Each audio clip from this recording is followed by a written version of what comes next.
Okay, it's 5 o'clock. I'd like to call the meeting to order. All rise for the pledge of allegiance. I pledge allegiance to the flag of the United States of America and to the republic for which it stands, one nation, under God, indivisible, with liberty and justice for all.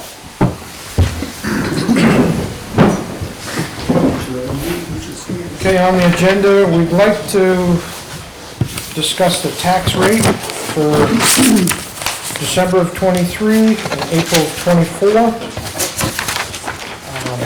Some recommendations, Jim? Yeah, Board of Commissioner, and also thank you, Budget Advisory Committee, for giving up a few minutes of your time and allowing us to do this meeting. But I think it's also beneficial because we'll actually get some idea of what the tax rate is and how it's going to affect the numbers we have in there. I probably put more in the issue than I needed to because tonight you're just making a decision on the tax rate, but I'll give you a little bit of background. In the packet I've given you, if you turn a couple pages back, we got the tax rate breakdown for Littleton from New Hampshire and DRA. And if nothing is done to change anything, the overall tax rate was $23.06 last year. It would go down to $21.34 this year. That's including everything. The county is going down, the local education and the state education are going down. The Littleton tax rate would be the only one that would be going up from 5.93 to 6.13. The DRA has also reported that we have, that page, $2,779,426 in current retained fund balance, which is a little more than the $2,005,000 that we ended the year with. Lori's also given a little bit of a report just showing a little history of the town's tax rate on a little spreadsheet for 2017 through this current year. So what I am recommending, I know we talked generically about wanting to lower the rate this year, is that if you took $528,000 out of the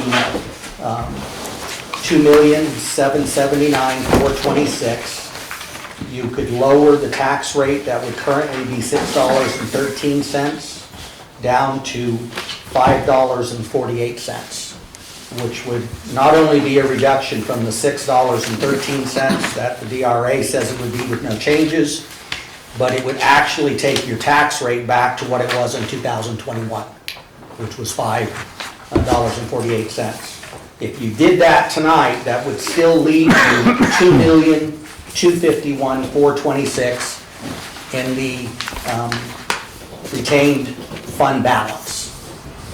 We can talk about what to do with that at all or anything at a later date when we get through the budget process, because there could be the possibility of using some of that for warrant articles and still leaving the town with no less than 5% of reserves. But tonight we don't have to make that decision. I just kind of put that in there to give you where we were at. But you know, definitely for your discussion, you know, and I put this together, but I think it accomplished both goals.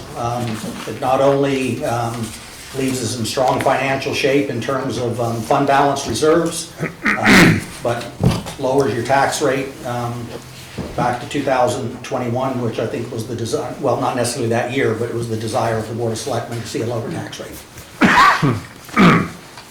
Okay, any discussion? I guess I'm looking for a motion.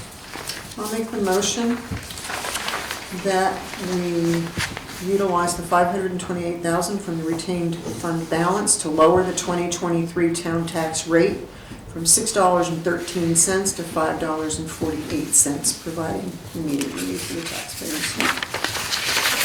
I'll second that. We get a second? All those in favor? Do you want to do further discussion? Is any further Yeah. discussion?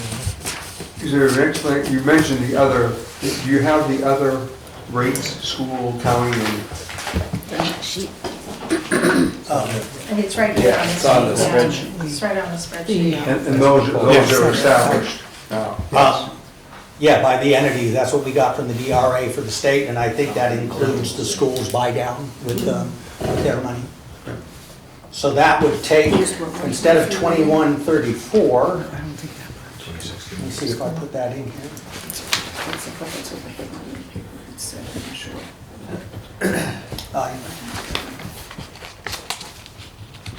I didn't put that in there, but that would lower John, or Steve, sorry.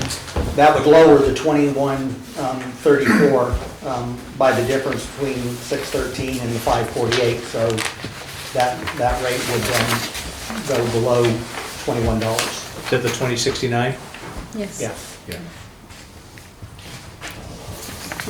So, does this artificially lower the tax rate and also the school? I don't have all the numbers in front of me. They gave back over $1 million, didn't they? The 700,000 prior, and then the unfunded or unexpended funds. How does that set us up for next year? I mean, I love giving back as much as I can for the taxpayer, but I don't want to create a spike for the next year as well. So how does that work? Well, as we've seen in the draft budget, and Lori, correct me, but I think if everything's added up, it was, well, that's capital items, was $1.55. And the general fund, Yeah, it's $1.50 right now $1.50. with the new numbers. Yeah, with the new numbers, we're down to $1.50. And that $1.50 is if there were no changes in this budget, so we've still got to go through various departments, and we also have to go through the capital list.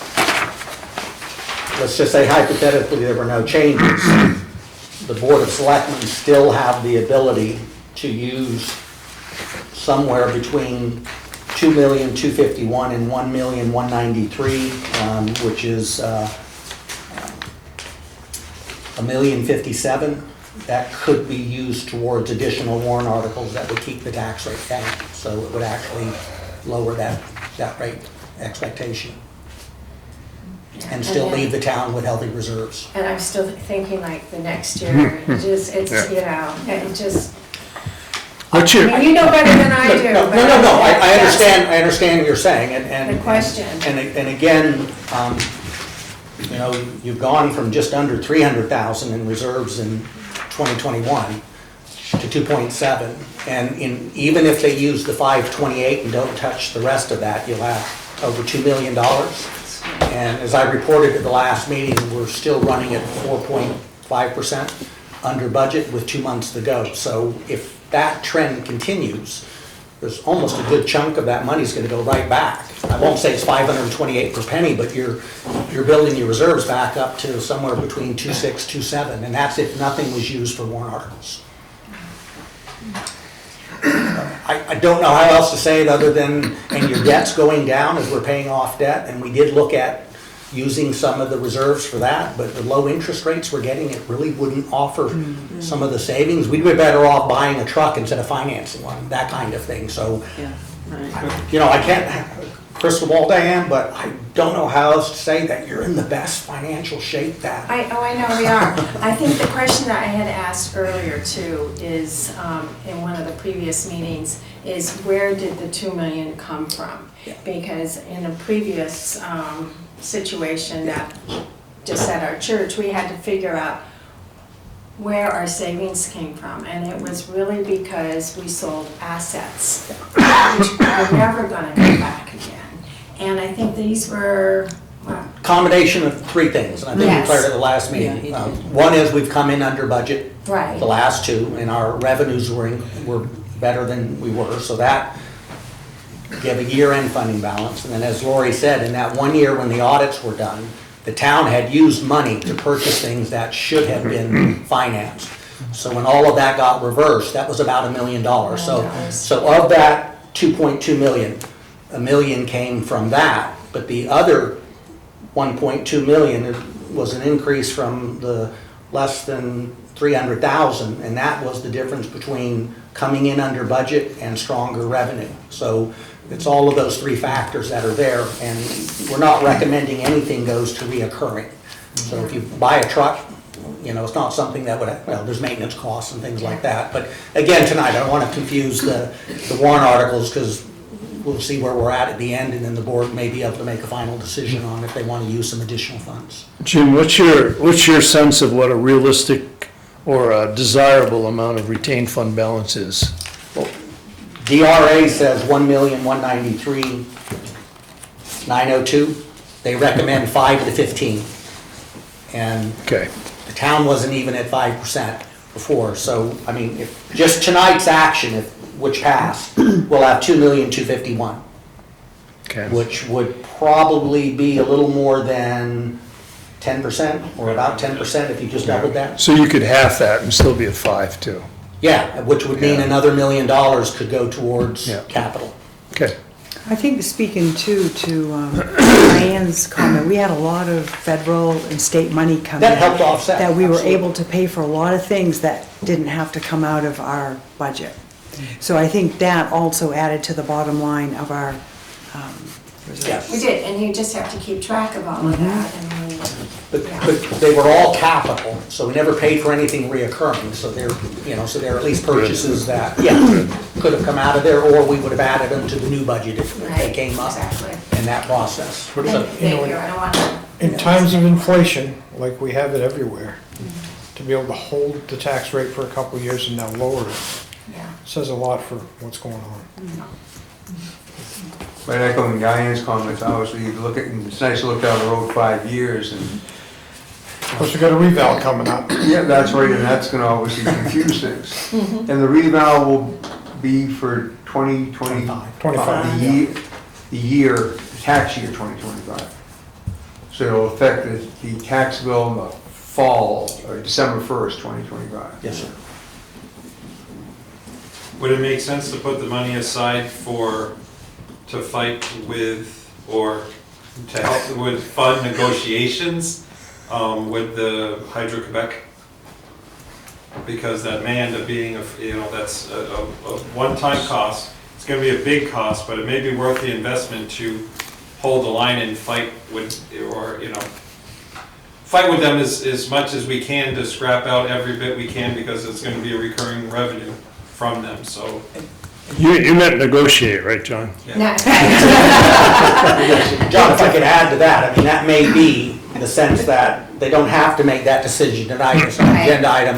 As we get through the budget process and see what warrant articles you've got, and we know that's coming up, at least they know they've got about $1 million there, I don't want to say to play with, to reinvest Realize. to the taxpayer. And I did reach out to Monroe, Vermont, and they use San Souci for the evaluation of the hydro dam.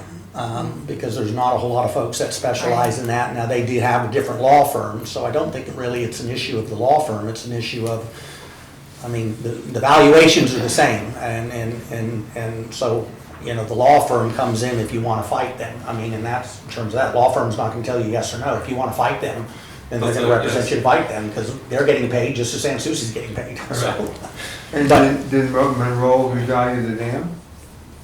they'll be going, I think, through a similar process.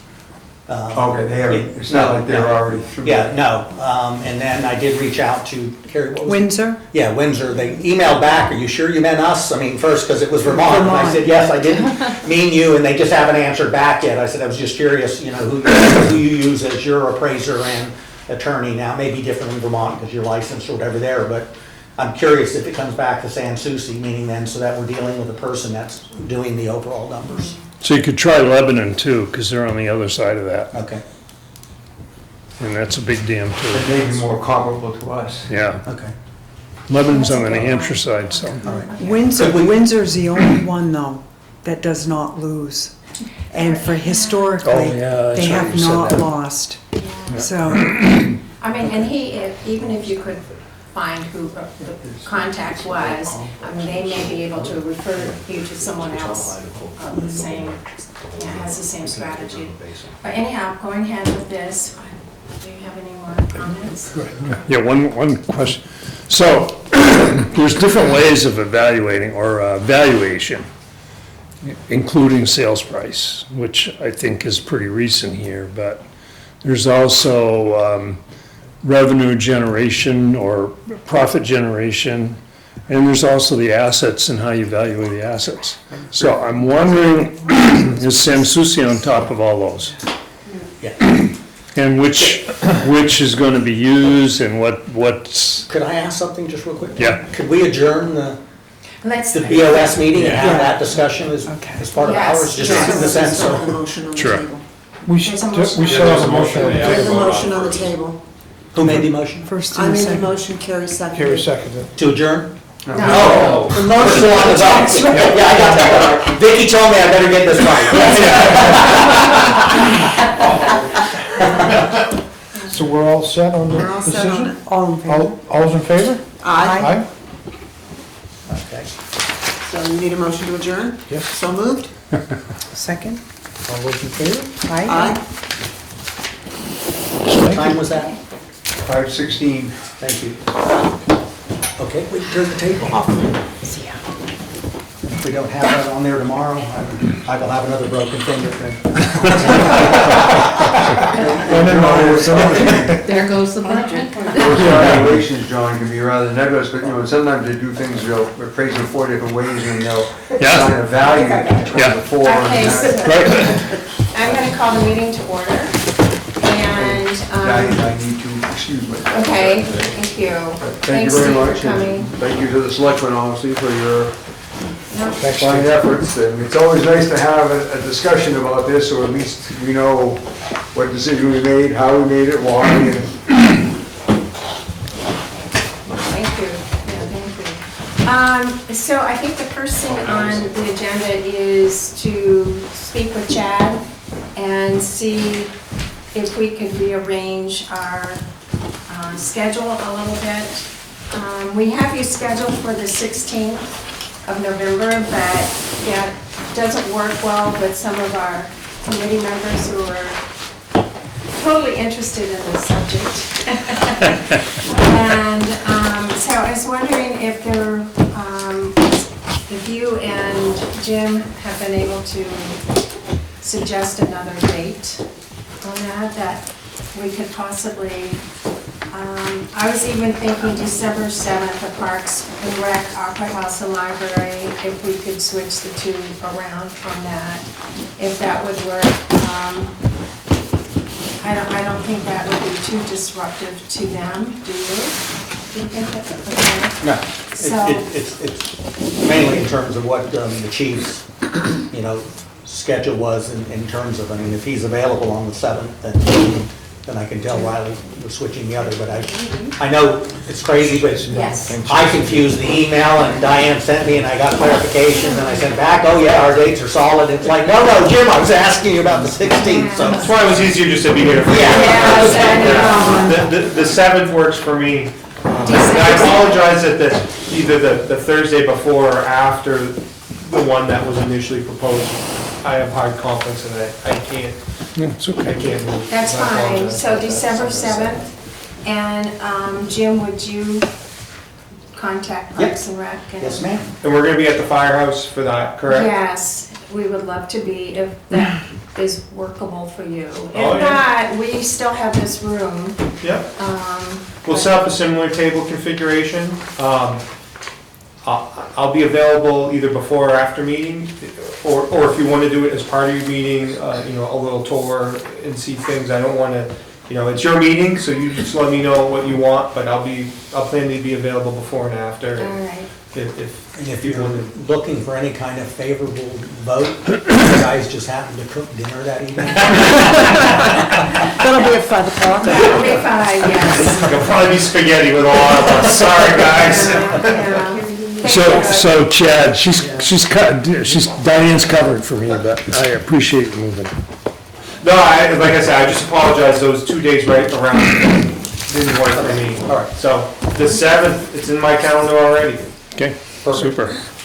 Thank you, I appreciate that. You are very welcome. Next thing on the agenda is to approve the minutes of the last meeting, and do I have a motion? I'll move it. Okay, a second? Second. Second.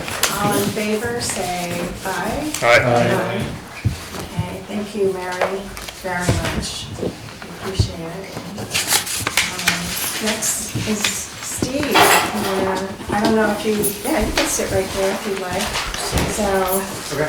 yeah. So, They just, throw stuff this way, Steve. I'm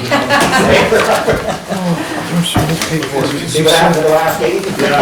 so Lori, do you want It's to the last- kind of tell us the which last papers we printing in should that be file. really looking at in the packet? And I have transfer station 107 to 113. Is that what it is? Yes.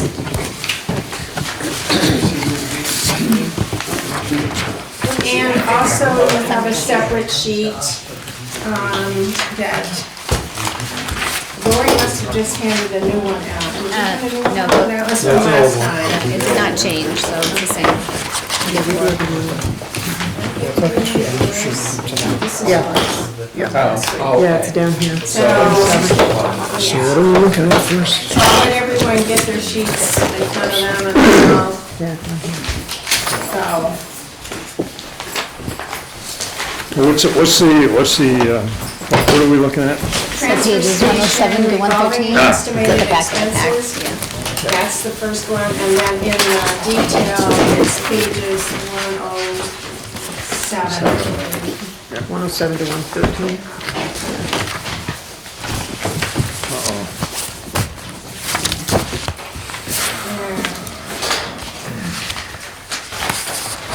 We're all set, I think, Steve, if you wanna. I think it might make sense to start with the budget narrative page. That's basically the changes. You'll see a trend that the recycling market has been down all year. Last 2 years, it was like higher than usual, and this year it's been, our paper was in the negative for most months. Last year cardboard was 160 a ton, this year it's crawling back to 75 at this point. So you'll see some numbers there that reflect that.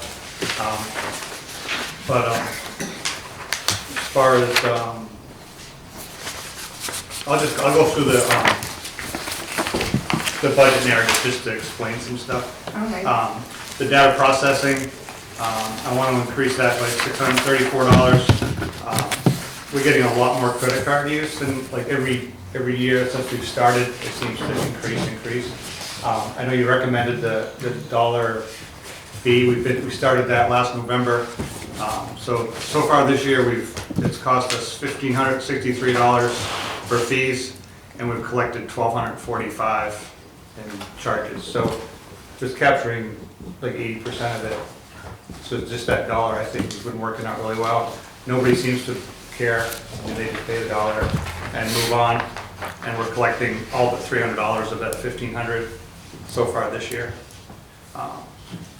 So Steve, no volume change with that, no perceived customer change in visits and all of that? There's been an increase of just people using their, because everybody, uses debit cards. Yeah. So there's been a lot more Good. transactions, I would say. So even the debit card, you have a fee with the debit card, anytime they use a plastic. Yep. Yeah. Nobody has cash in their pockets anymore. No. Yeah, it's really, particularly a general. Sorry, I do. I always carry cash.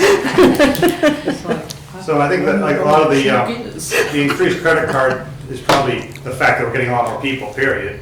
And then that percentage is using a card, so. Because we're definitely getting more volume than every year it seems to get a little more and more. So without that dollar fee, previous years, 100% was picked up by the Yeah, on taxpayer. Yeah, Yeah.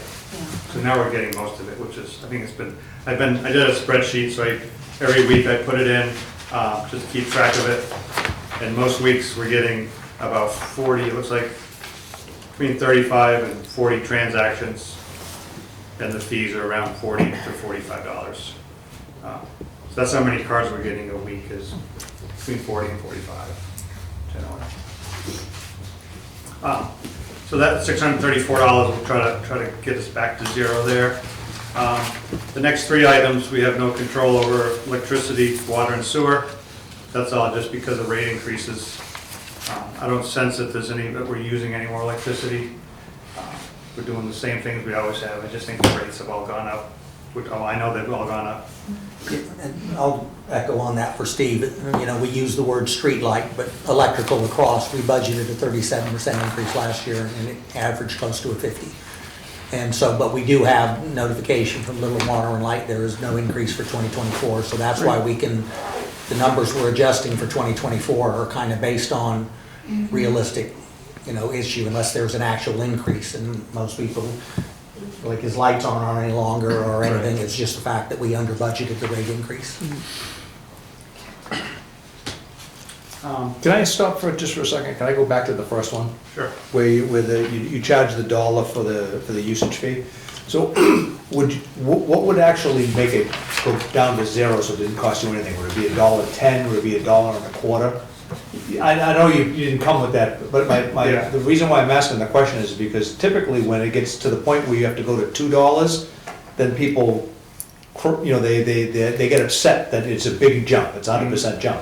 Where if you went 20 cents or a quarter at a whack, you know, to cover the chance, it's a small incremental jump. So the 25 cents they don't mind, but when it gets to $2 or $3 to cover your charge because you're in the hole, then it raises a flag and that makes them upset. Just maybe something to take into consideration to raise it an extra quarter to cover your charge. I mean, there can be, but within the government side, I mean, whether it's federal on down, I mean, you know, there's a much higher fee. They transfer on the 100% cost, you know, so they don't absorb that. And if you kind of compare it to the private sector, and I didn't want to put a business on the spot, but I went to pick up a pizza that I'd ordered and I walked in and I've normally paid with my debit card and I didn't realize all of a sudden it was now the cost of the pizza Plus the card plus the cost Plus of the the charge. fee, yeah. Yeah. And Processing so- fee. So, yeah, so Well, they don't and tell I don't you, normally carry cash much, but I'll carry cash for that. because it's principal. $5. It's principal,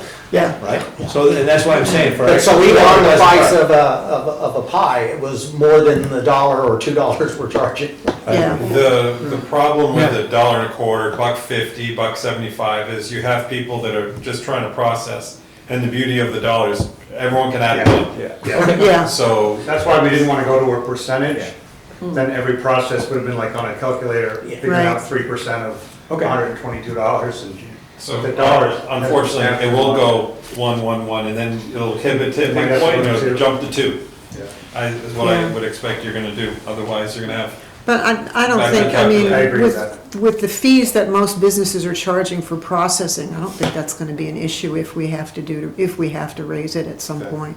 So let's continue on, let him continue, and we'll come back to this topic as we summarize, so. This next line item, 01610, that's very, I call it roller coastery. It's general supplies. We pay for our wires that we bail our product with. It pays for our town bags that we sell. And every other year, I have to buy a minimum of so many small bags. So like last year, I had to buy a lot more bags than I will next year. Next year, I'm not gonna have to buy any small bags, so that number will go down.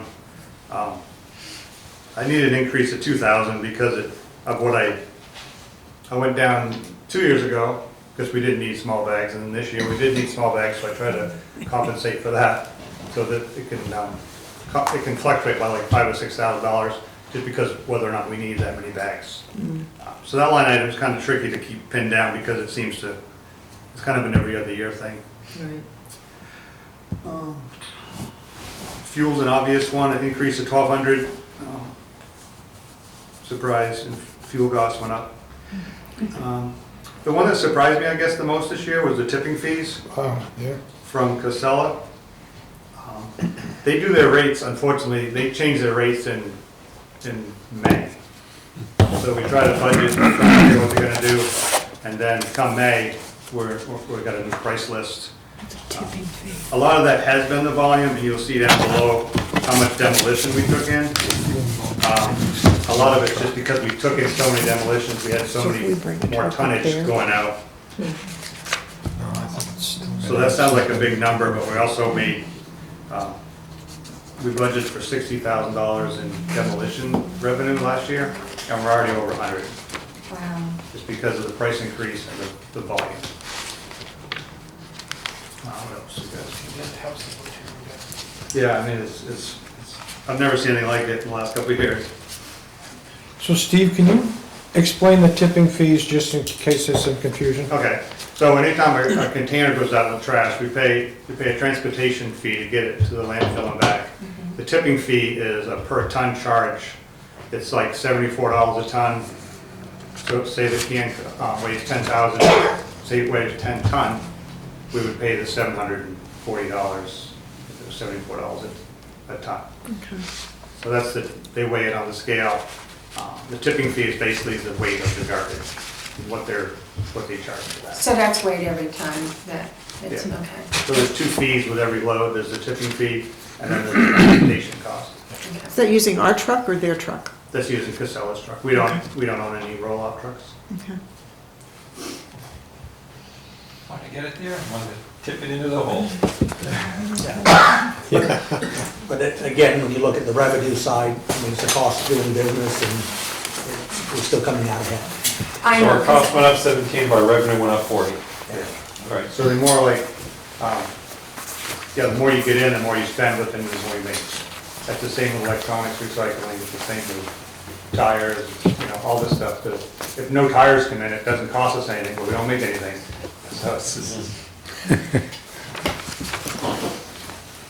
And the last 2 items on the expenses list is recycling direct disposal.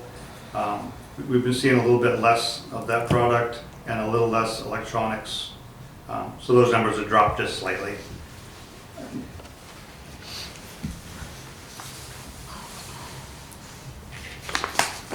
And the revenue side is pretty self-explanatory. The fiber, like I told you, the fiber market was down.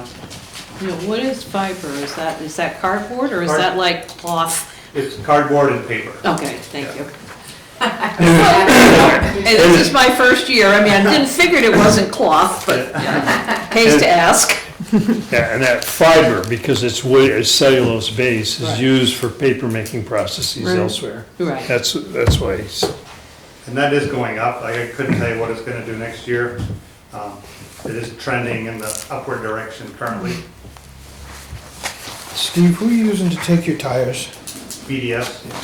Yeah. We switched away from, who was it before? Bob's. Yeah, I've shopped around, and that's about the best deal out there. We switched from Bob's. They weren't reliable and they were a little bit more money. Yeah, Yeah. no, good. BDS has been very good to us. And they leave you a big container to put them in? We own a container. Yep. And then they just, when it gets over like 70 tires, I give them a call and they're usually there within a few days. Yeah. Good, thank you. Steve, where do the blue bags that, in spring cleanup, where do those come from and what do they cost us?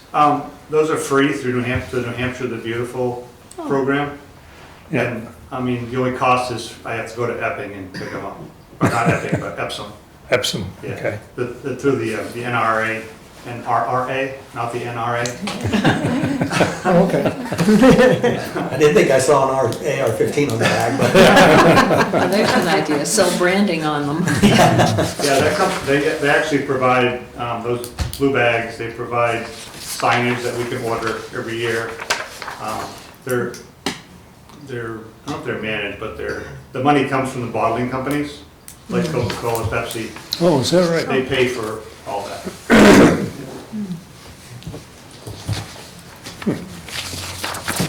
But we have to, we don't charge for it to get dumped at the transfer station, Right. correct? So we have to eat the, Yeah. if we pick up a ton of off the side of the road, then That it is- costs the town $75. That's We right. get a ton of garbage off the side of the road, it's okay. Yeah.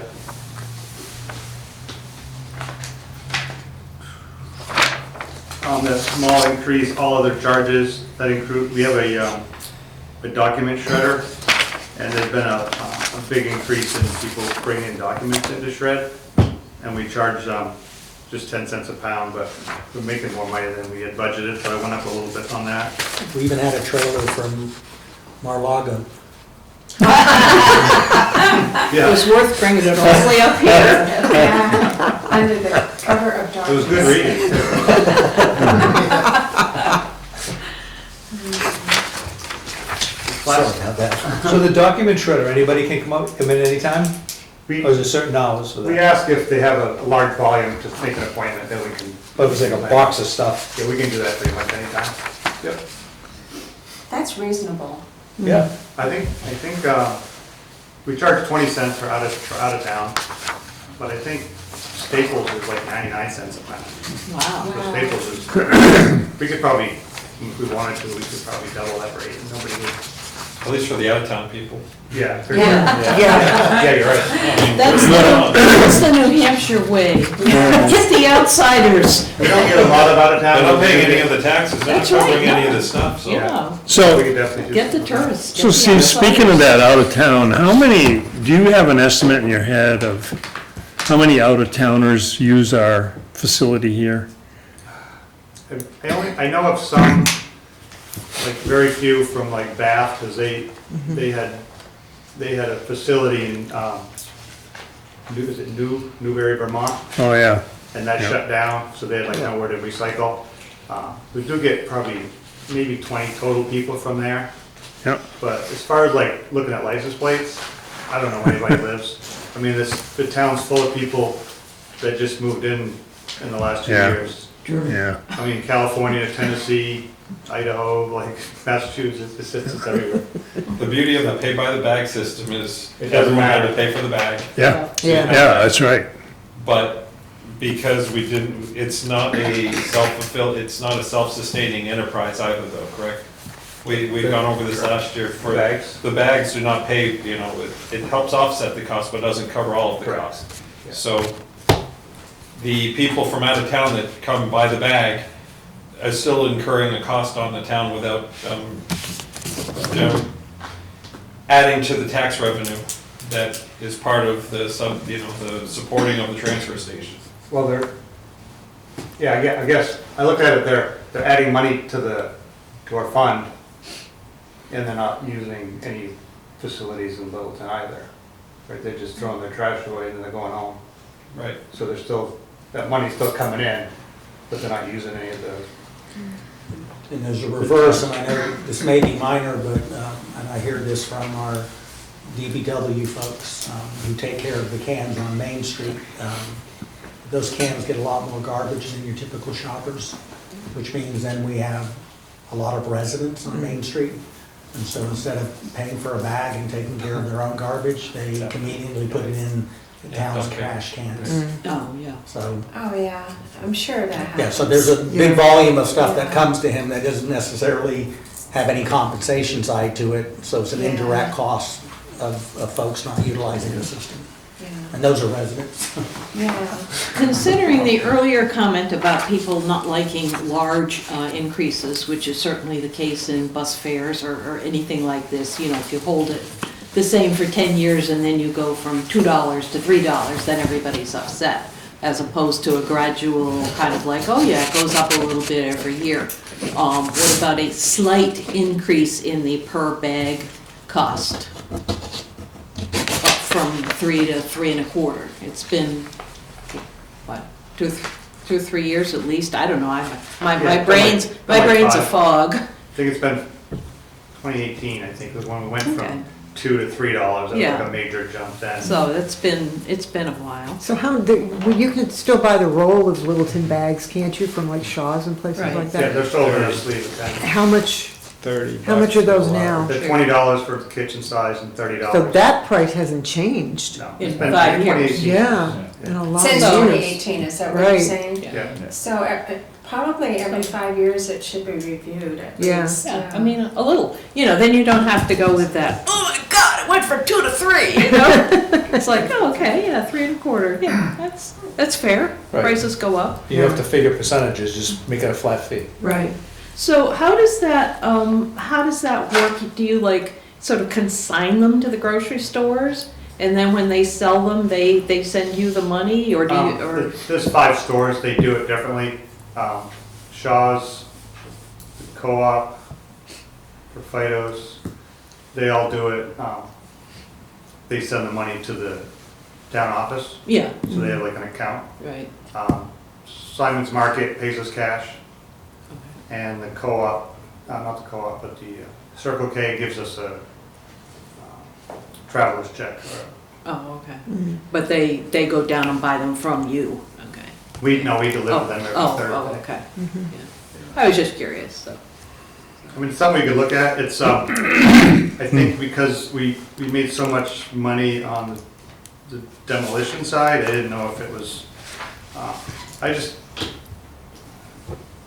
the demolition side I didn't mind raising because it only affects people that can afford to do their bathroom over, right? But everybody needs to get rid of their trash. Yeah. And I don't want to hurt people that are, 70 years old and they can't afford their trash. Because what's going to happen is the bags are going to find their way into On the the. side of the road. Yeah, that's the other side of the And that's, $3 is pretty common for the surrounding towns. Yeah. Like, I think Franconia went up more than that this year, but, Well, they're paying for fire EMS service.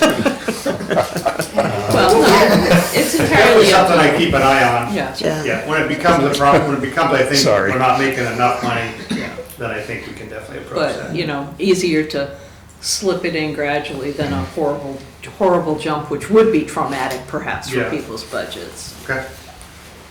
So that's good, you're in touch with the other guys and you know what's happening, and Plus, whether you're in the with- through ballpark. I don't know if anybody's, like, we deal a lot with the NRA, that's to the Northeast Resource Recovery Association, and they do a lot of our brokering, do a lot of our education, and I could get with them and they could tell me, 20 transfer stations and what they're charging, Good. just so we're on the same page. And this could all blow up in 2 years when Bethlehem closes. I'm going to live in Florida then. So Bethlehem is closing in 2 years, or? 2027 is their schedule. Yeah. That's, our contract goes through 2027. Right. And we'll have to see from there. The next line item was that demolition. We did raise the price from $32 a cubic yard to 48 a cubic yard. For general demolition, we raised sheetrock from 40 to 60, and shingles went from 60 to 90 as cubic yard. And we're seeing dump trailers come in, and it can be the loads are as much as $650 for. I mean, the numbers are, for me, that was a huge jump. It went from 32 to 48. But you take a 10-yard trailer, and it's hundreds of dollars more. So again, that's been a huge increase in our revenue this year. When you just estimate how many yards are on a 10-yard trailer? We'll measure it. Okay. Like a lot of trailers, we've measured time and time again, so we know what the Yeah. big feet is. Yeah, we just like times length, width, height, Right. and then do the math. And if it's a small load, like a few bags, then usually, we try to estimate 30 or 40 pounds, $3 or $4. There's a lot of estimation that goes on. Well, so I was wondering if there is, yeah, Yeah, kind of has to be. yeah. Unless you buy a $100,000 truck scale and find a place to put it, that's where we're at. Yeah. But we get very few complaints. We deal with hundreds of people a week, and very few people ever complain about the price of stuff. Yeah, pass it on. In other words, the Well, the contractor. contractors don't pass it. care, because they're just gonna bill the guy they're working for. Yeah. No, I think all of your fees are pretty reasonable, so I couldn't see anyone complaining, actually. And you've got good hours, relative to, I think, probably some smaller operations where it's very limited. And your hours are quite good, I think. And, We do get a lot of people, I wouldn't say a lot, we get a few people that call once in a while, and it's like, I need to get rid of my stuff, my transfer station's closed, because they're only open like 2 or 3 days Yeah. a week. So, I do get that a lot, yeah. yeah. The only other big hit we took this year is the scrap metal. For, I think, close to 20 years, we had a big pile of scrap out in the back 40, and they were just on the ground, and we'd stockpile it, and have it brought out once a year, and we're making more money that way. But we found out when DES did their inspection that we weren't permitted for that. We were permitted for 2 40-yard containers only. Somebody, I don't know if it was Tony back in the day, somebody decided that they were gonna do it, put it on the ground and stockpile it.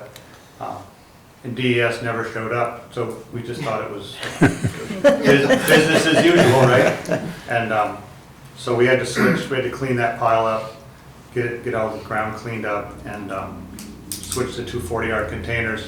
Unfortunately, getting rid of metal that way isn't as profitable as getting rid of it in more volume. Who picks that up? Where's it go? Right now, all metal recycling is taking it to Hardwick, Oh, yeah. but I'm in the process of, the Wilsons just opened up a scrapyard on the way to. The Whitefield Road, And he's getting some cans lined up, and I plan to, because his rate's gonna be very similar, maybe even slightly higher. So I'd rather use somebody local. They're gonna have to haul it, a few miles instead of going to Hardwick. Is he just an intermediary, or does he do some separation too, and? I think he plans on doing some separation, because that's where you make the money, right? If you can, Yeah. the more you can separate, the more profitable it is. Yeah. Like, we're still separating copper, aluminum, cord wire, Romex wire. We're still separating that when we have time, and then we sell that to the scrapyard. It's much more profitable than putting it in this scrap steel. Oh, sure. Yeah. So that's all there is with that. If anybody wants, are we discussing the Bobcat tonight, or, yeah? The whole budget. So, we're requesting to put in a warrant article our new skid steer. The current one we have is a 2012. It has 60, as of the other day, it has 6,150 hours on it. It's starting to, you can, all the joints are loose on it. It's just way sloppier than it used to be. So I think all the pivot points are wearing. The interior, a lot of the heating ducts are all broke off and don't work anymore. The whole steering is like just sloppy. It's got 6,100 hours on it. So I got a quote for a new skid steer from Bobcat. It came in at $65,086. They'll give us $5,000 for our trade-in, and that New Hampshire Beautiful I mentioned, they generally give a $5,000 grant towards equipment. Both all our balers we bought recently, we got the $5,000 grant, and I'm sure they'll do this as well. So that should drive the cost down to $55,000. Because that, we can't operate without the skid steer. Like we can't load trucks, we can't unload trucks, we can't bale anything. We're pretty much dead in the water without it. So I'd hate to see it get to the point where it's not reliable anymore. What that magic number is, I don't know. The motor could blow tomorrow, but Is that a diesel? it is, yeah. Bobcat seemed to think that was quite a few hours on that equipment. Obviously, they're selling us a new one, so they probably tell me. Yeah, that's what I'd tell you if it was something. But, yeah, Steve, what do you do 5 hours? when you do have a repair to make on it and you can't use it for, you know you can fix it in a week, but what do you do in that week? we've never, knock on wood, we've never lost it for any length of time. When we have done some repair, we've tried to do it on a Monday when we're closed, Oh, yeah. or after hours, but Okay, it doesn't sit idle very long. It's usually yeah. doing something. What's the lead time on the new one? I do not know.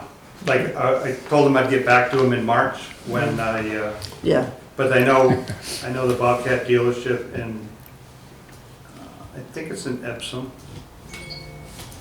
Yeah, Chichester actually. I know they have some, it looks like in stock now. In stock, okay. Yeah.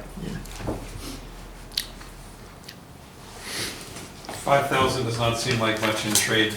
Does it make sense to keep the old one as well? I mean, Well, I'm not saying you shouldn't get a new one because it's 10 years on a piece of equipment like that isn't, $200,000. seems reasonable enough, I guess, Well, but my guys have been begging me to plead that we have two, because there is some times when it'd be very convenient. It'd just be a matter of maintaining two. Would be a lot more productive, would it not, to have two? We Sometimes. wouldn't use two, like, 80% of the time. Right. There'd be often times when we'd use two. Right. I'm just saying, instead of Good Yeah. point. losing, Yeah. you lose a for $5,000, is it better to have it? And then if something But does you have to happen, store it and, yeah. if something does happen, you do have one sitting on the shelf. Yeah, I'm not saying buy two, but Right. instead of trading, that's all. We would definitely be in favor of that. Thanks, John. I was just gonna tell him I'd give him 5,000 for the old one.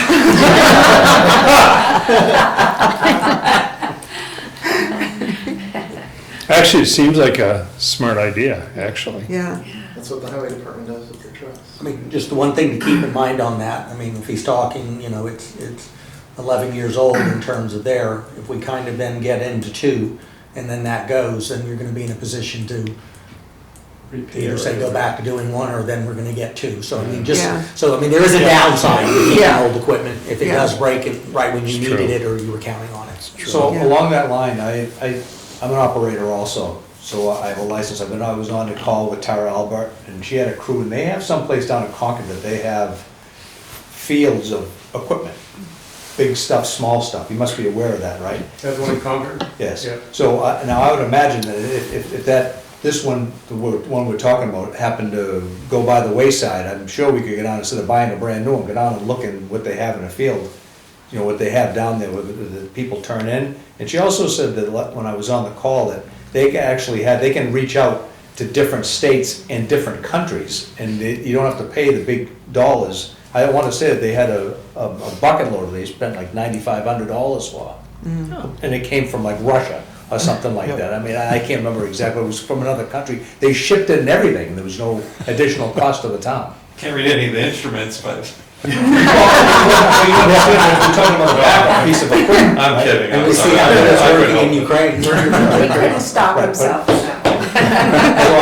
I'm just saying, for a backup one, if that one happened to go by the wayside, Yeah, let's look into that Yeah. versus go buy Yeah. a new one. Gotcha, I get your point there. Yeah.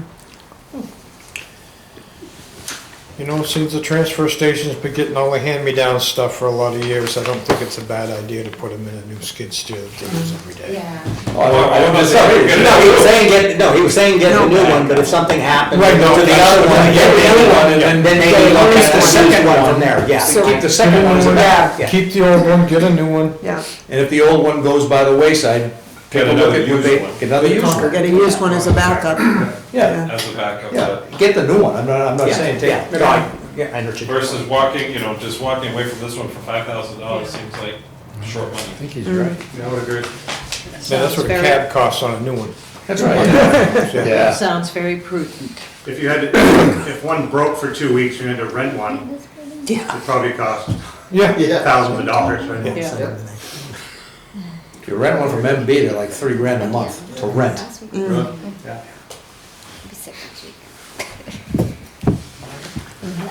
There's some paving going on there. Yeah, I haven't seen that in writing yet. I know Doug and I have spoken It's in about it. the capital, the warrant article sheet. It's number 33 on this. Yeah, I've worked with Steve to, do some more paving. We got done what we could in this last year's budget. And, we want to do the driveway entrance. And, it won't be as much more money. We're also looking at including a radar speed unit. Steve had a concern on speeding at the transfer station, and so the police department used their GMR unit out there and determined, there's a little bit of speeding, not major, but a little bit of. Yeah, there was, I think like 80% of it was, people were going pretty much the speed limit, a little over. And then the other 20%, there was some that were going 30 to 35 miles an hour Yeah. coming through the facility. I don't think it's an enormous problem, but it only takes one instance. It will be if somebody gets hit. That radar unit is great because my husband speeds coming into town.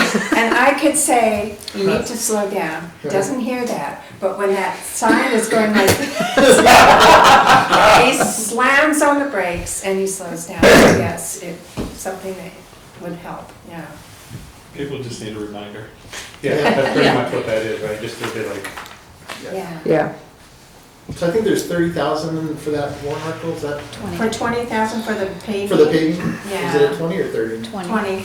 20. So we probably need to add 5. I was just recently talking to Steve about the radar sign, so we probably need to add 5,000 for that. Fortunately, those things are not cheap. We want to get a For solar the one. paving and And the the speed unit. sign. Speed, okay. Once you pave bumps into it, then you back. Well, Steve's not in favor. I'm not a speed bump guy. But the Bobcat, that doesn't work too well. It's hard to plow. Speed bump gets And that destroyed. paving will take us from the road, well, pretty much from the road through the front corner, and the top is in good shape. So I would foresee that would be good with paving for probably 5 years or more, once we get that cleaned up.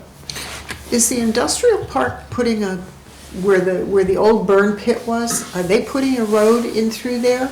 It's already in there. It's already in, I haven't been, Robert does the transfer station, I haven't been down there in a Yeah, while. they put, a few years ago, they put a road that basically went from where our glass pile was Right, up into the top level of the Right. property.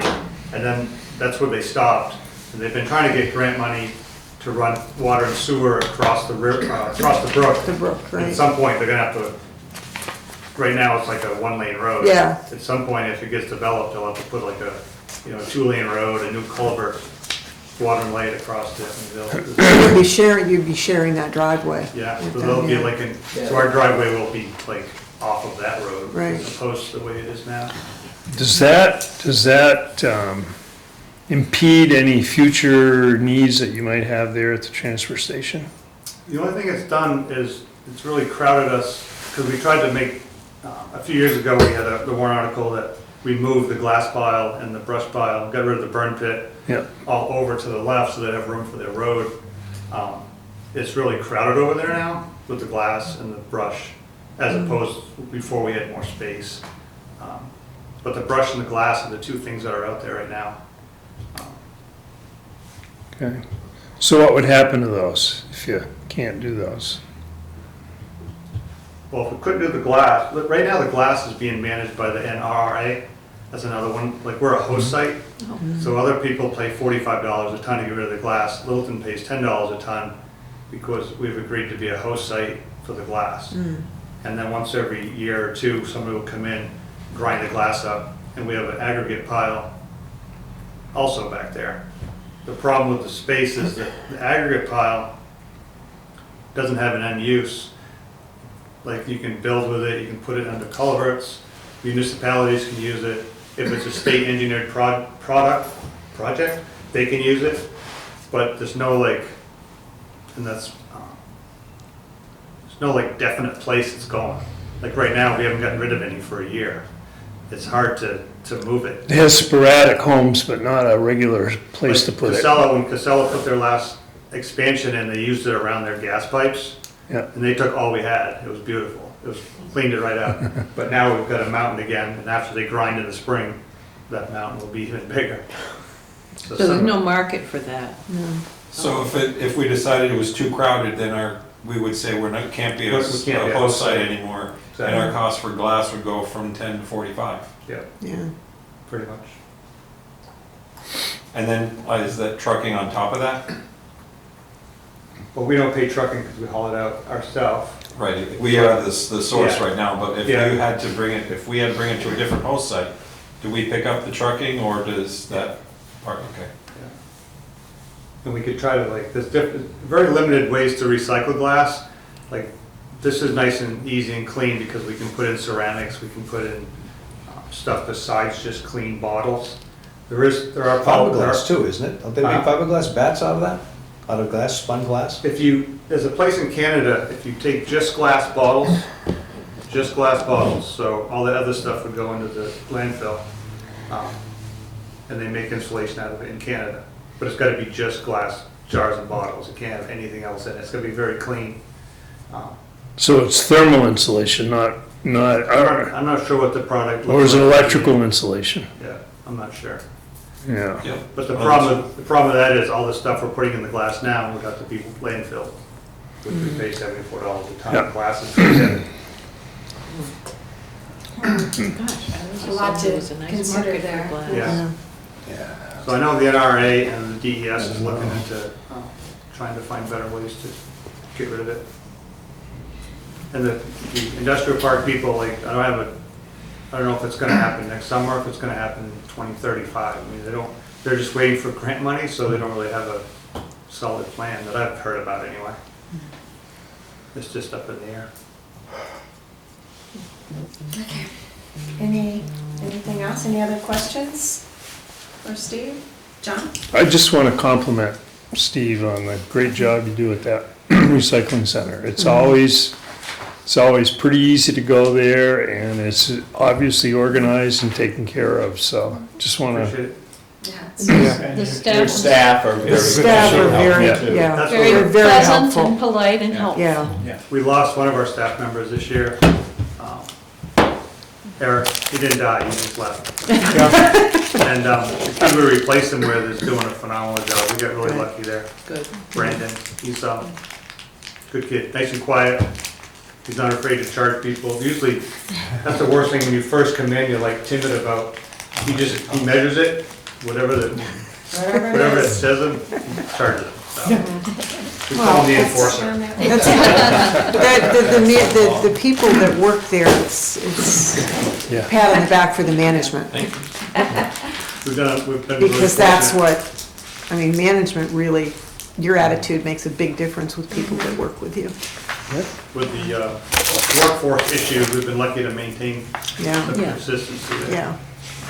So you're fully staffed at this point. We have myself, 3 full-timers, and then we have 2 people, 2 part-timers. One works 3 days a week, one works just Saturdays, and they don't receive any benefits, they get their pay. And the staffing is sufficient. Yep, I think it's good. We have days, but, we get behind, obviously, certain days, but we usually get caught up. A transfer station to be proud of. It really is. And it's nothing like, I took over for Brian Patno, and he did an excellent job. And I think Tony did an excellent job. I just think it was We've been very It was fortunate. built well, and it's Yeah. been trickling down nicely. Yeah. Okay. Do you have any questions of us or anything? Give you new skid steer, I'll be happy with it. So, thank you very much. I Well, appreciate good it. night. Yes. Thank you, Steve. And we have Doug, the transfer station. That would be pages, or not the transfer, but Where's the sewer, work? If you can tell. 99 to 100. I have to leave at 6:30. Okay. Sorry. That's fine. It happens. Welcome, Doug. Sewer fund tonight, is that Yes. not all of it, I think it's just one, but from what I understand, it's just a sewer. Or county, it's a sewer fund tonight, correct? Yes. Yes. Yes. Okay.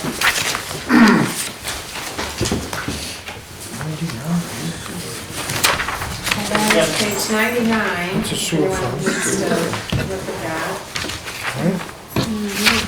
Yes. Page 99. Keep an eye on me.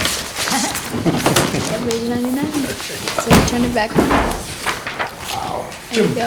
It starts on 99. The money comes in Yeah, from you're in the right area. the transfer station, does that come into the general fund, or do they keep that at the transfer station? Oh, Well, it's a revolving fund, so it's standalone from the general fund. Yeah. I mean, so it's not, so when you hear our surplus and whatever, that's not included. So they have their own, they have their own fund? They have their. Yeah, their own fund balances. It may be in our checking account, I mean, it turns there, but Lori knows exactly Yeah. what When portion. he says they're 4.5% under budget, they could be 100% over budget and it wouldn't count in the Right, budget. right. No, I want to do it so as you can. And the same is true with the sewer fund that we're discussing right now. Standalone, That would be a non-public. like enterprise fund. What means first steps? Absolutely. Are we anywhere close Needs to be to talked about. fully functional on the wastewater treatment now? In terms of the repair project, yes, it's completed. We've had some issues with the motors, but right now we've got some backup motors in and they're fine. There's no immediate issue. But the main repair project that came out at 1.3 million is completed. Yep. But we're working on the next phase project. We got that grant funding, that warrant article passed last year for the $1.93 million project. So that project is currently still being worked through with our engineering firm, scoping that out. So the goal is to do another, and it's going to be it's not going to be an improvement to the plant, it's going to be a repair to the plant. What is that, what is that We're one? looking at the clarifiers as most likely Okay. the main focus in that next project. Okay. So Doug, I seem to remember the operating capacity was at half with the unit out. Are we at potentially, if we needed 100% capacity or not? Yeah, we have 100%, yeah, we're at the full capacity right now. Okay. But we still can't take any extras. The main Any thing we're outside? addressing is the EPA permit and the effluent limits for all the different constituents, chemicals, different things that's really what's restricting the plant right now. Okay. Meaning, And we stopped receiving septage to try to reduce some of that loading through the plant. We have a new EPA permit that was issued in December 2020, okay, and that has a timeline of compliance. So it gives you so many years to Right. get the plant in place to handle they lowered the metal limits, they Yeah. added phosphorus. There might have been some other ones that got adjusted, but they're all trending down, which means the plant has to perform better. they have to clean all the, And we also need to look at what's coming into the plant. yeah, And so that's why Yeah. we're doing a lot of effort to try to track down some of the right. things. Copper in particular, copper and phosphorus are the two that have been the main focus that we've been trying to look at. So those are more the issues that we're dealing with at the plant than its overall capacity. And its condition. Its condition is meeting, it's 30 years since it was upgraded, and Yeah. a lot of things are coming due for replacement, so. Is that permit done by New Hampshire DES DES? and EPA. It's actually And EPA, so you got EPA both? permit, yeah. Okay. Because I used to manage a plant, we had limits too, we had to Right. go by, and they never got more open. So, so for example, septage, we can't just go back to doing septage. Like septage is the number one thing that gets asked about with the plant, because we had to halt it in 2021 after Right. that permit went into effect. Plus with all the issues at the plant, condition-wise. But the issue with septage is we just can't go back to doing it the way we were, because it actually, the way it was processed through the plant, it actually had a greater impact on the effluent going out to the river. Because, septage has a lot of stuff that people have been storing in their septic tanks for who knows how many years, and that's all getting dumped into the plant. Yeah, no. So we're actually coming up with a different plan. The engineer's working with us on a different plan so that septage can be received again. And that's a project that is in the sewer fund for this year. We're Yeah. talking tonight, but the goal is to do it differently so it has less of an impact Right. in terms of processing. So there's several points of restriction on what your capacity is. One is just the processing equipment, but the other is the limitations on effluent.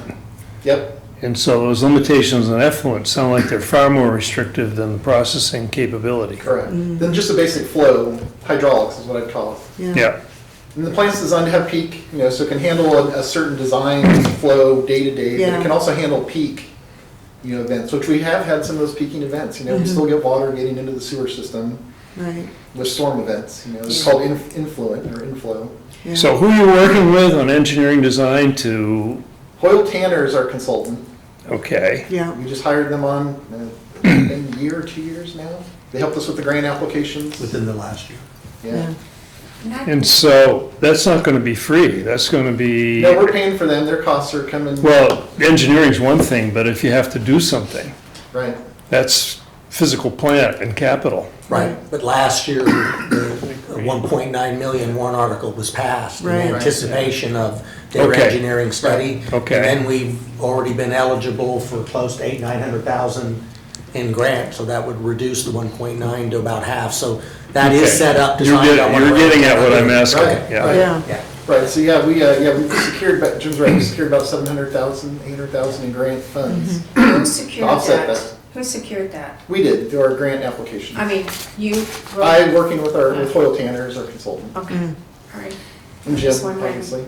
Yeah, I'm just wondering who pulls all the grant money It's a together. combination, because there's some real expertise in grant. I mean, In you hear grant people say writing. they do it, but I mean, when you're It's a dealing with specialized federal and market. state, Yeah. it is. So, It's So- difficult. so yeah, Yeah. either, in this case, the engineers probably do a lot of the technical Yeah. legwork, and then on Yeah. other grants for the town, we've been fortunate, in the past, we use NCIC, you Right. know, for Okay. those kind of grants, but, and we talked about that in the general fund budget, of that number going down, because they've gone through some changes. In fact, I had a message today from Mr. Caswell, so I need to follow up with him tomorrow, because he wants a good understanding on how they've benefited the town, because if they went away tomorrow, I don't know who we'd reach out to in the sense of who really is that Grant writing. competent in doing the broad level of grants that they did for the town before I got here. So I mean, there might be somebody, but it's not like there's a bunch of grant companies sitting out there saying,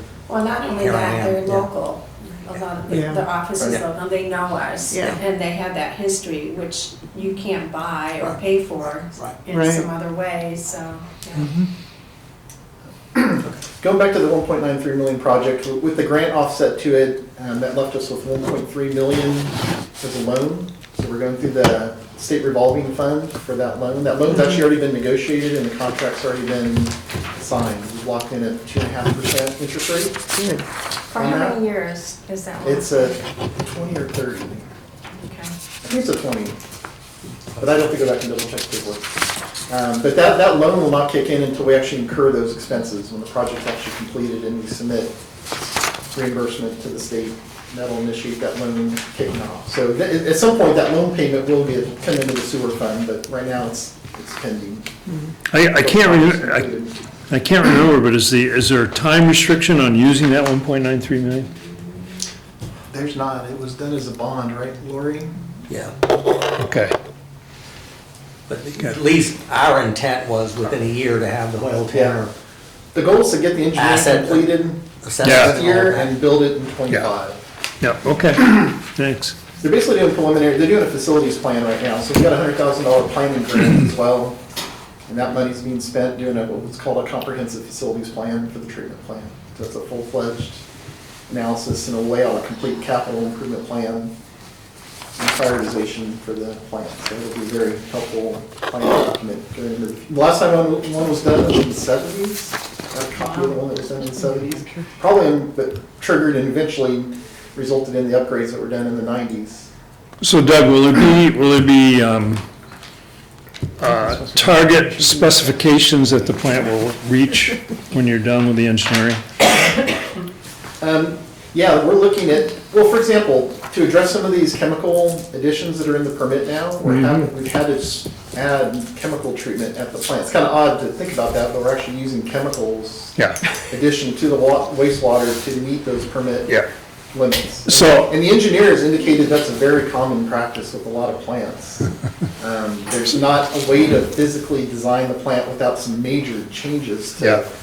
to treat those new limits, and it's just easier and more affordable to use a chemical treatment. So we've been implementing that now since the new permit went into effect. We've been running trial programs every year to try out different things to see Yeah. what works better, Yeah. both for copper and phosphorus Okay. in particular. So specifically what I'm asking though is, okay, you're doing all those things to be able to treat it, but ultimately, is there an operating spec that says you can handle this much when you're all said and done? Is there a target, are the engineers gonna provide Yep. targets for that? Yeah, so they're that working on we? some targets right now based off of how the plant currently functions. But then there might be new targets Yeah. based off improvements Yeah, all right. in the plant. Because I think that's important. Right. And the other component too, John, that's being done with the passing of the new wastewater treatment ordinance is that we now have a dedicated and active person tracking the discharge permits from businesses. Yep.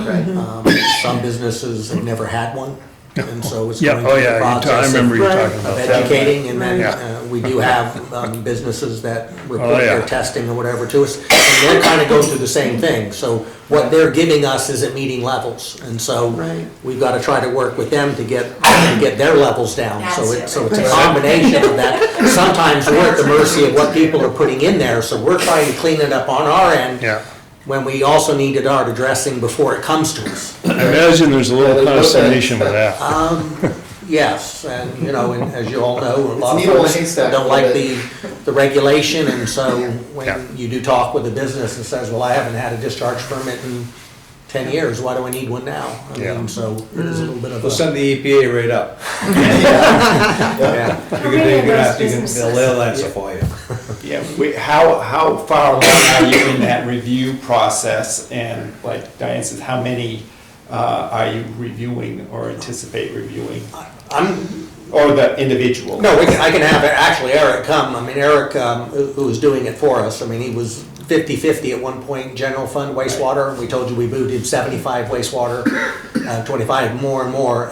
He's on that. He's doing door-to-door visits, mailings, I mean, and meetings. So he's out there every day and dealing with companies. Now, he also can show me the list of non-responses and others of, you know, some once they see it or it's like, you know, we haven't got, you're not coming in here yet, but, you know, just knowing the local anti-regulation aspect, we are expecting some pushback. But there's two things, two components, is the plant. One, obviously you have to get everything up to speed, but the other thing is what's feeding into the Yeah, plant. because that affects our numbers too to the state. Yes, and then the rainwater, I think at one time we were talking about that, and even in the area that I live in, they were, I think at one time, going to redo some of the sewer systems in there, and I don't know where that is. Yeah, that is a component too, Diane, as part of this aspect. I mean, everything from maybe short term is doing a slip line, meaning you slide something through the pipe that, you know, helps minimize that infiltration from stormwater. That might buy you some time without digging up streets and replacing pipes. But eventually you have to do that's gonna that. have to be addressed. Because there is still some storm drains that run into the sewer system. Yeah, there's a number of catch basins, not a whole bunch, but there's a handful of catch basins we're aware of that want to get disconnected. And a few of our projects, so we're gonna aim to try to accomplish that, so. That's So, something, do you wanna go ahead and? but that's all, no, that's all good lead in for the discussion on the budget. Because you're limited in the amount of water that you can discharge into the river, as well as the quality of the water that you're discharging, correct? Yeah. So the more stormwater that goes in there is just kind of wasted, so to speak. Right. Yeah. Yeah, we have limitations on daily averages and plus peak. What is our discharge volume, Doug, on average? Normal flow, I Per think day. it's 500 to 600,000 gallons. Gallons? Yeah, okay. The plant's designed for 1.5. It's designed for 1.5 Yep, and can Okay. peak at, the peak is higher than that. yep. All right. All right, for the budget. Well, let me just give the kind of a real big picture. The current budget with, including the indirect costs, is $1,278,000. And this proposed budget is 1.4 million. Right. So it's a 9.5% increase. I'm starting at the big picture, and then I'll go into the details. So if you go on to the budget narrative, identified 7 budget lines that are unfortunately all increases.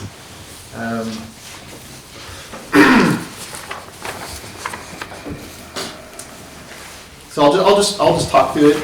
The first budget line with an increase is our contract with H2O Innovation. Jim and I negotiated a 5-year contract with them last year, I believe. Jim, and so they have an inflator, CPI inflator. So that is the reason for the increase in that line item 330. So we're in year 2 of a 5-year contract, is that what we're? Correct. Okay.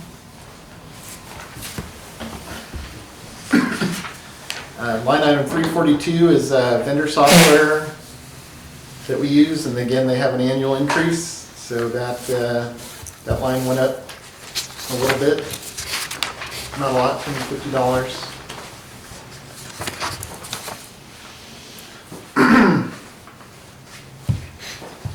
Line item 390 is consultant help at the plant. We have Foiled Canner doing the main project that we were talking about earlier, but we also use consultants for other needs. So we are, part of what I was talking about was we were talking about the limits of what the plant can handle for those different constituents that we need to deal with. There's an aspect called a local limits study, and the state actually requires it as part of our sewer use ordinance.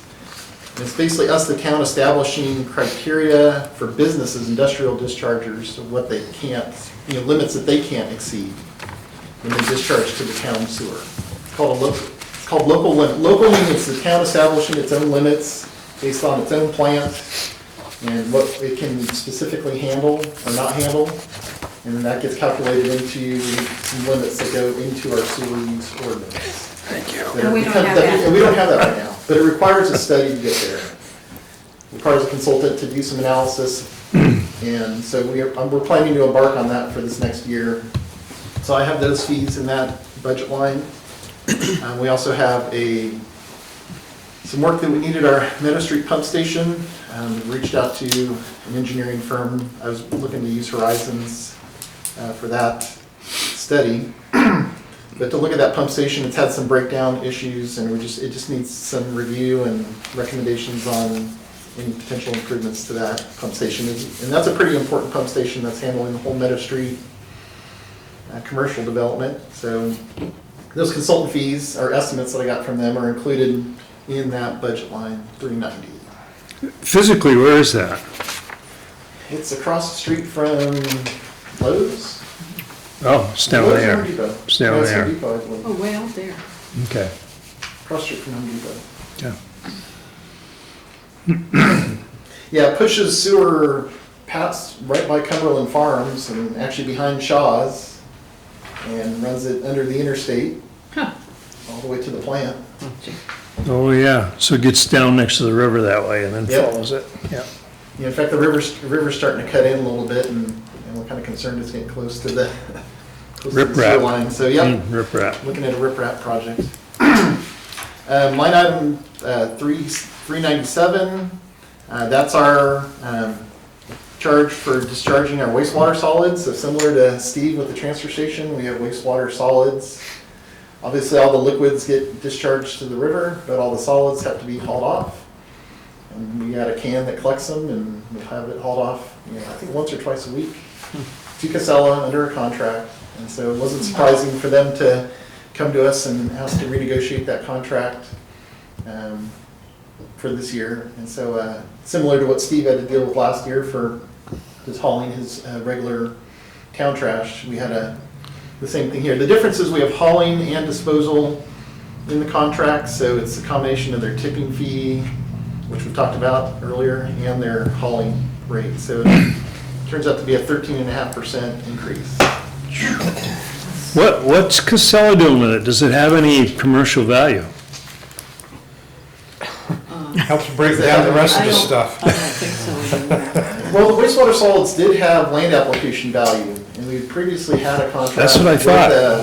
Yeah. But it's the Now PFAS, they're- PFAS. Now they're Yeah. realizing they're contaminated Yeah, the with other PFAS, things. Yeah, the PFAS is what halted that. Okay, so all the gasoline additives, Like Yeah. Maine, all the dairy farms Yeah. that used it, they can no longer be active as a dairy farm. Right. all right, just So asking. anyway, unfortunately, yeah, that's our only option. Little time bomb in there. Goes on to Mount Casella. Yeah, Where are they putting it, though? Spread it out on the top. yeah, they Dump know it on using the for top of cover everything right else. now. It's gonna become a 4,000 acres. I like the last word, Makes the tin cans go away quicker. And then the other three line items, 550, 610, 625, those are just slight increases based off just looking at 2023 expenditures. Can we go back to you said that Casella came to you asking to renegotiate the contract. Was it not time to renegotiate and they just said, hey, our costs have gone up a lot, can we renegotiate? We have an annual renewable contract with them. Oh, it's an annual, okay, so Yeah. it was time to renegotiate anyway. I Yeah. don't know if it was a multi-year and they're like, well, this went worse than we expected, so can we renegotiate? Right. Never mind, thank you. That's what I've got. I'll give you kind of the big picture in terms of the increase. Indirect costs went up, See that? just to add, the indirect costs went Oh, up yeah. 25,000, you'll see that on the summary sheet, and that was due to the change of from 50% to 75% for the town building maintenance person working on that. We do anticipate some increased revenue because the board adopted administrative fees for industrial discharge permits, which we, again, didn't have previously. We charge a fee that was set for larger industrial dischargers and a fee for what I'd say smaller, more like restaurants. Anybody that, grease is the main #1 issue we deal with restaurants primarily. The industrial dischargers, it's more the chemicals. So we're hoping for some increased revenue to come in with those fees and with us getting more permits in place. You were asking about how many, I think Eric told me, Jim, about approximately, he thinks we'll have somewhere around 100 permits. Yeah, that's what I've been plus or minus, and he's trying to get about 45 or so in place this year, if he can get it done. So as he's none working are on it. in place at this point, or? Some are already in place. Yes, some were, but they haven't been updated, they haven't been checked, they haven't been inspected, so it's a little list over 100 that needs to start from. Is there any penalty if, for example, these permitted operations experience a change and it's a voluntary communication process that say, hey, look, we're increasing our, content or our quantity, and so, we're open to an increase in. Yeah, just like we have our limits from the state and the federal government, we're technically saying a business, this is what your limits are. And if you exceed it, then. If you exceed that, then you either have to do something else to clean it because you're impacting our plant, or you could be subject to fines and revocation of your discharge permit, which technically could allow you to shut you down. Okay. Yeah.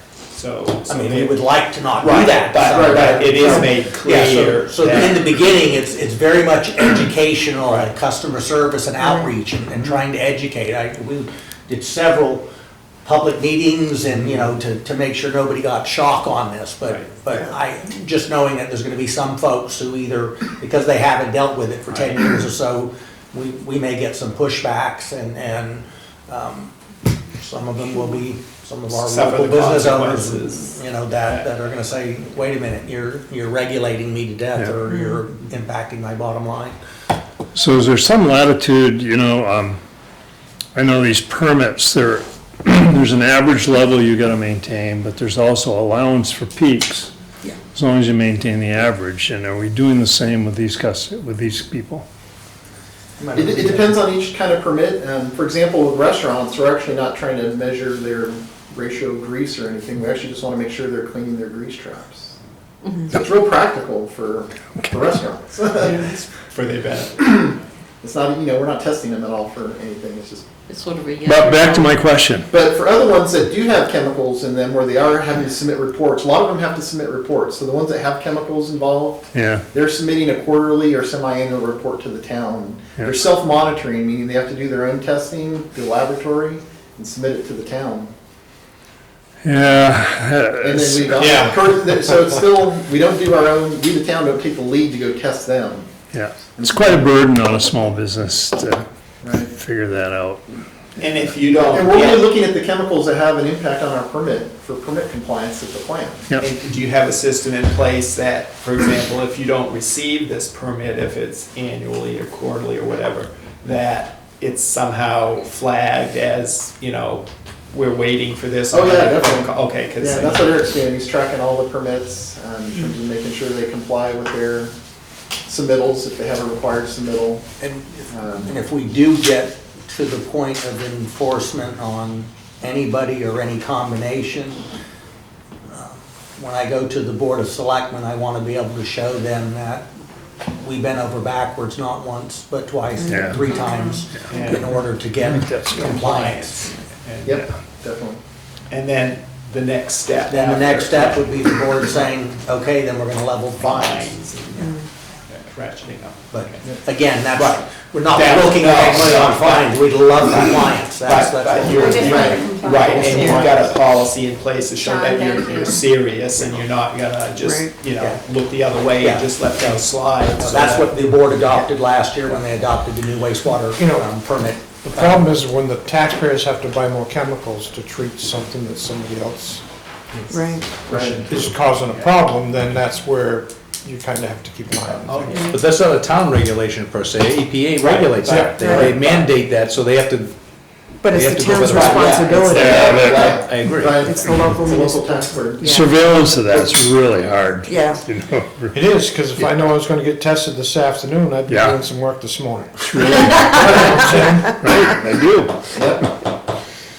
Yeah. All right, have you Article 2? Well, I think a gradual, get everybody used to it is a good idea. Definitely.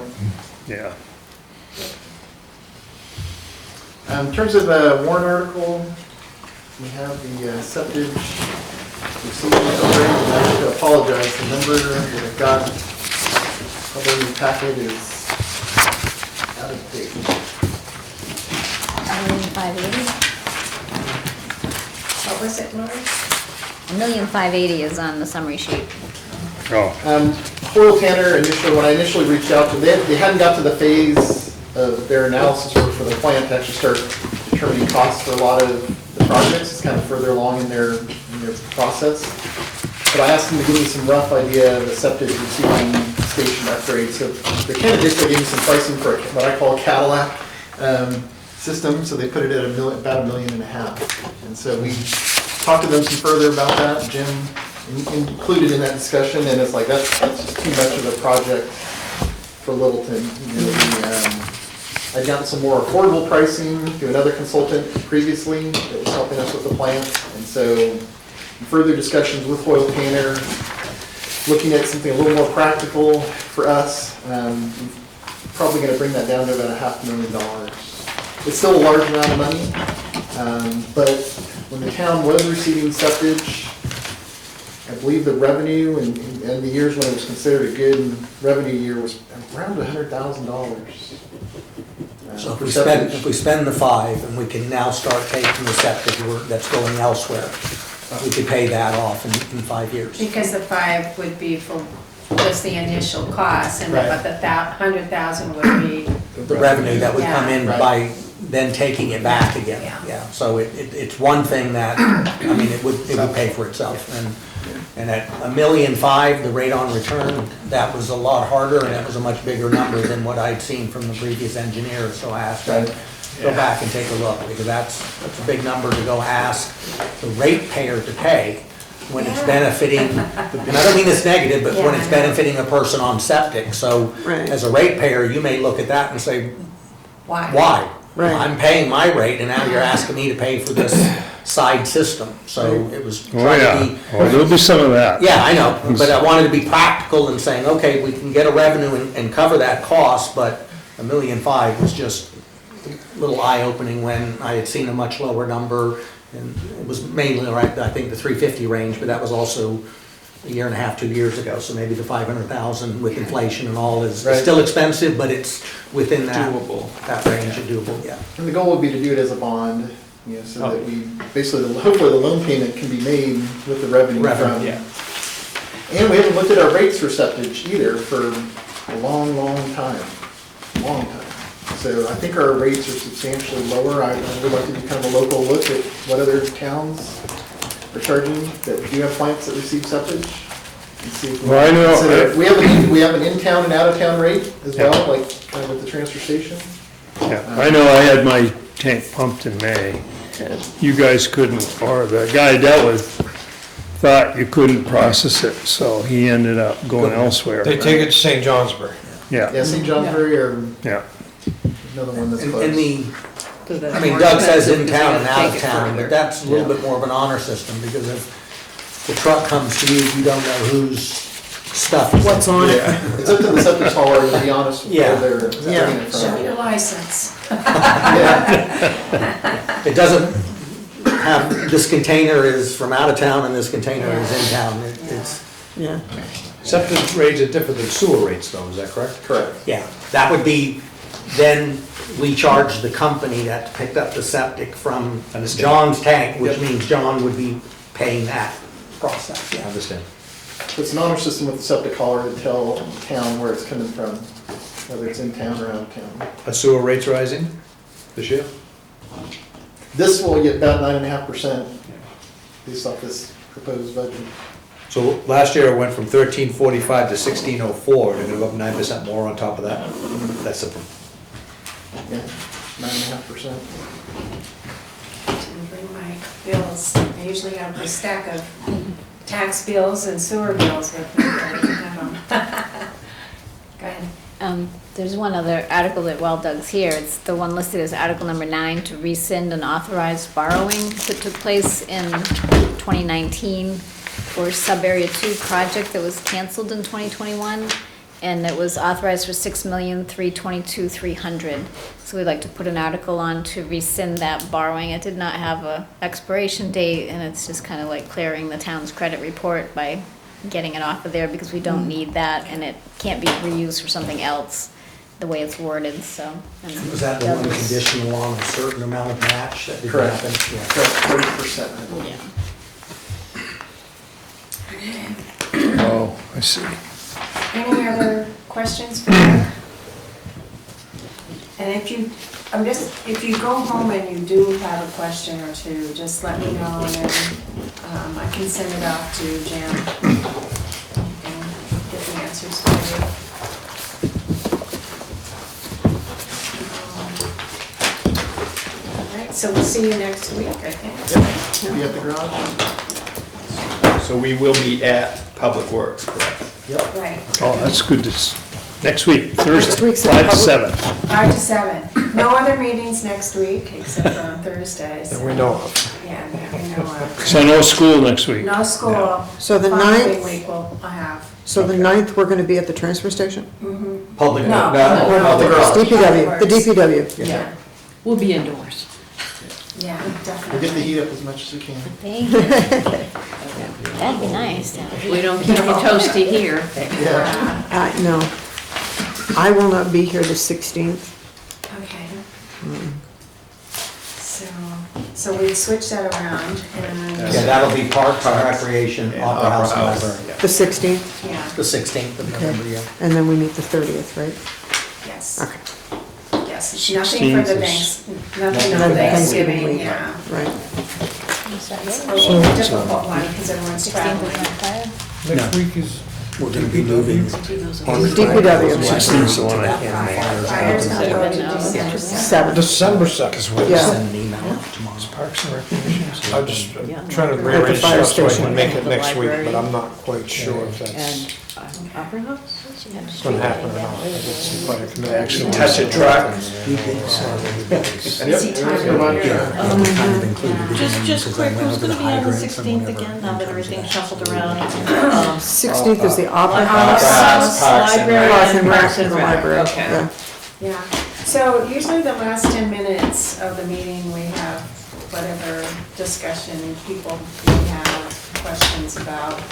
But if you don't have any, I could entertain a motion to adjourn. Motion to adjourn. Second. Okay.